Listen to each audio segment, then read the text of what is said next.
بسم اللہ الرحمن الرحیم۔ السلام علیکم۔ تو فرینڈز، آپ کو بتاتا چلوں کہ آج ملتان میں عالمی مجلس تحفظ ختم نبوت کی مجلس شورا کا ایک عام اجلاس ہوا، کیونکہ حضرت مولانا ڈاکٹر عبدالرزاق اسکندر صاحب رحمہ اللہ کی وفات کے بعد تحفظ ختم نبوت کو ایک امیر کی ضرورت تھی۔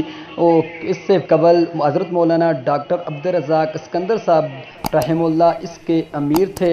تو اس پر جو ایک اجلاس ہوا جس میں پیر طریقت حضرت مولانا ناصر الدین حقانی دامت برکاتہم العالیہ کو امیر مرکزی بنایا گیا ہے۔ اور اس کے ساتھ ساتھ آپ کو بتاتا چلوں کہ حضرت خواجہ عزیز احمد مد ظلہ اور حضرت مولانا سید سلمان بنوری الحسینی مد ظلہ، حضرت مولانا یوسف بنوری رحمہ اللہ کے فرزند جو ہیں، ان کو نائب امیر منتخب کر لیا گیا ہے۔